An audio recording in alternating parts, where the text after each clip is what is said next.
first glance, you don't start to appreciate the significance of the Mark III Focus RS until you start to dive deeper into its lineage.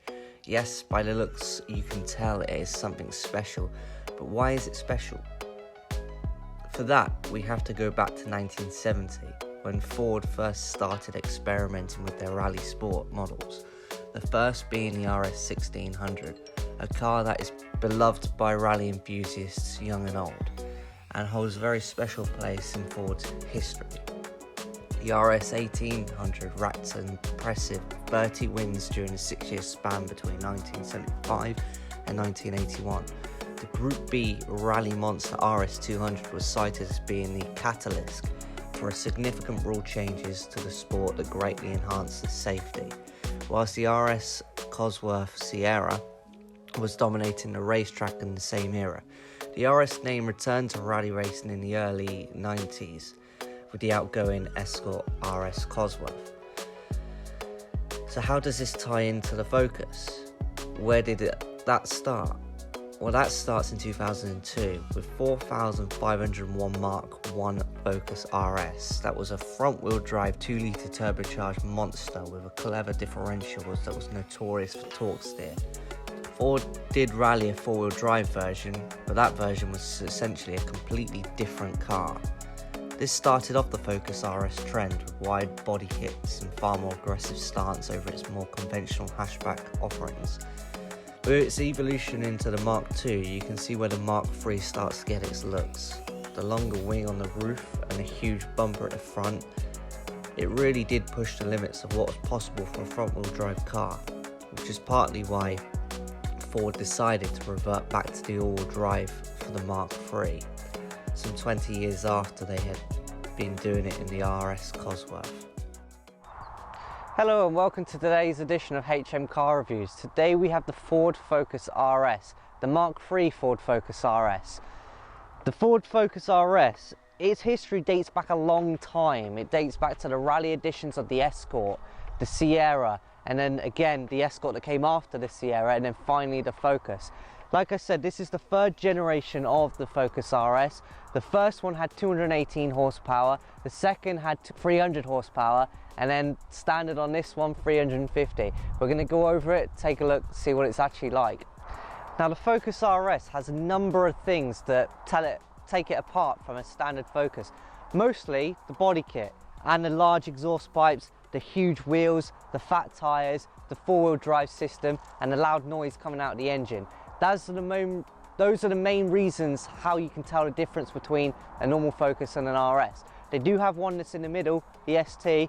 We'll get one of those another day. We're going to take a look at the wheels, the 19-inch Ford wheels with the huge Brembo brakes, which I believe are about 30mm, but I'll double check that in editing. The colour of the caliper usually comes with the bodywork, but obviously the bodywork of this is not blue.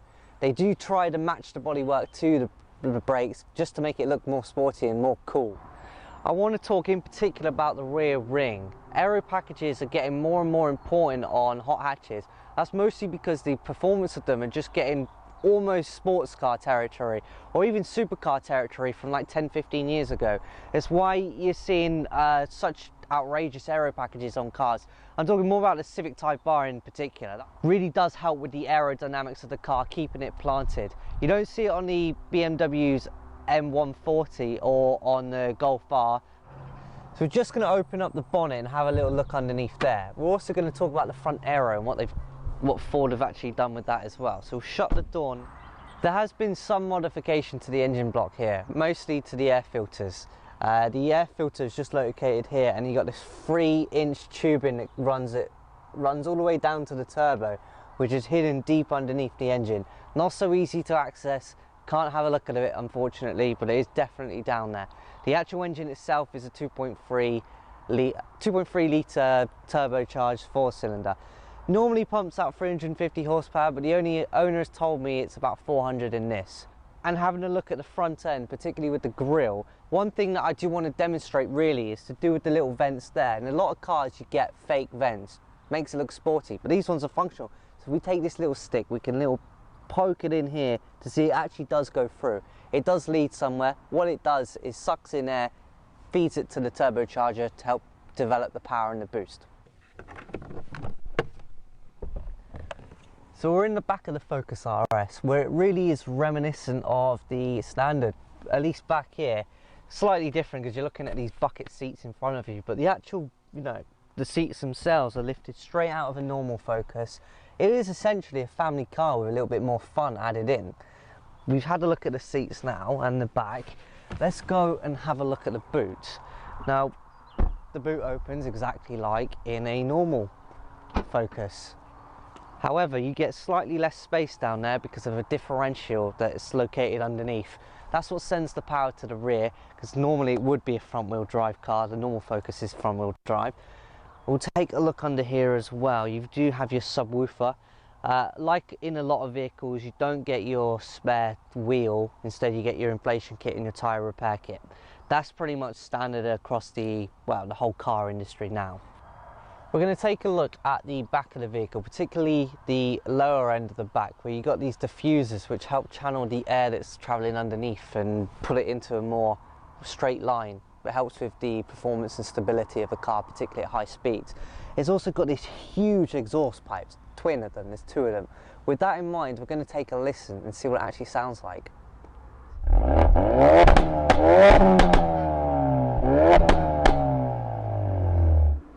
Now that we're up front, I really want to talk about the bucket seats. Now, if you can see the bolstering and how they're designed, the reason why they're like that is if you're, like, say you're taking it to a racetrack, Silverstone, wherever, you can chuck it round the corners and it'll keep you planted as dead straight as possible.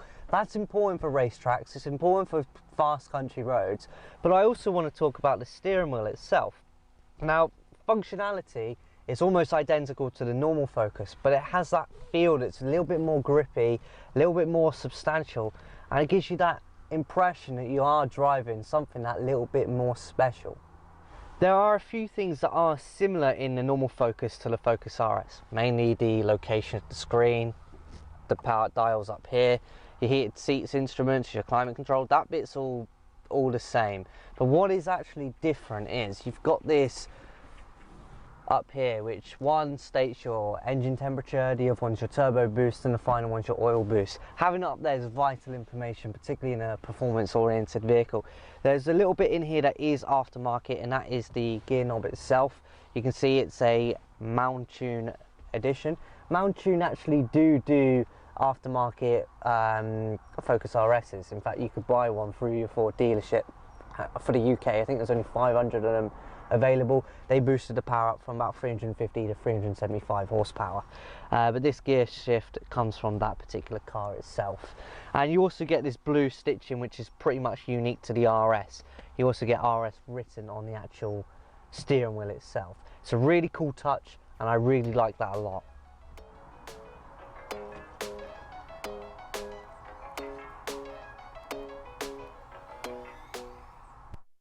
We will start by looking at the outside, and in particular the body kit. It sits wider than the standard Focus, and that's probably a good thing. It needs to be able to accommodate those wide tyres, which are Michelin Cup 235s, and for as much grip as possible they are hugging these 19-inch satin black forged alloy wheels. In every colour option Ford offered, the combination looked incredible. Now back to the body kit. It is entirely functional, unlike some rivals. The vents at the front are actually good at channeling air into the engine bay.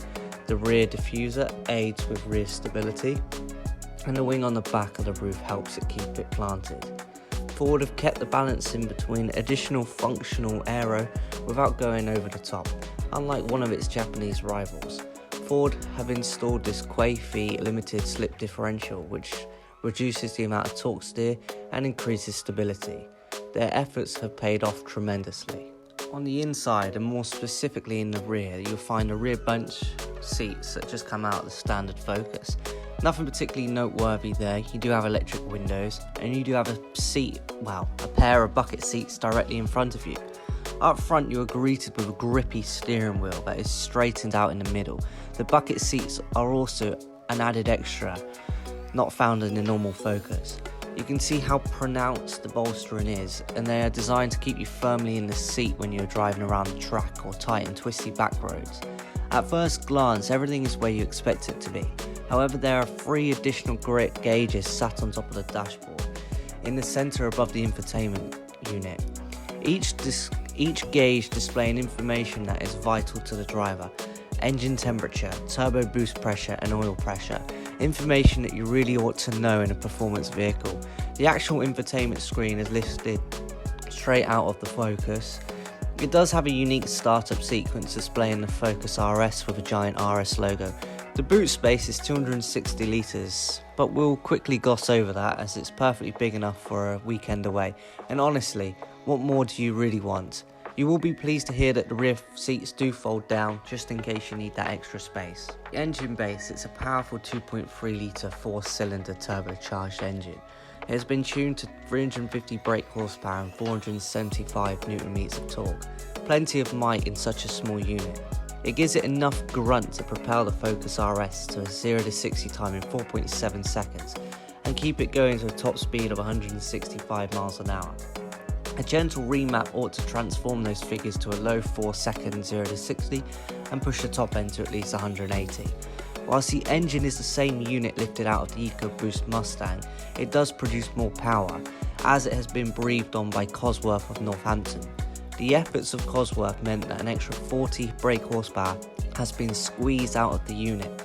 The performance Fords have always had a huge cult following, and there is a wide variety of aftermarket specialists who can help you take your car to the next level. Whilst I never actually drove the car, I can talk about it from a passenger's point of view. With the launch control engaged, it will push you right back into the seat on hard acceleration. The owner informed me that a new clutch costs about £700, so use the launch control sparingly. With an annual road tax of £230 and being in an insurance group of 40, which is one of the most expensive insurance groups you could be in, realistically you'll get about a 25 mpg combined, although Ford seems to reckon it's about 37. That I'm not so sure about. To join the Mark III RS Club, you'll need to pay at least £23,000, which would suggest that the car has lost about 9,000 in 3 years of depreciation, which is a very good amount to lose. That's a pretty shallow depreciation curve.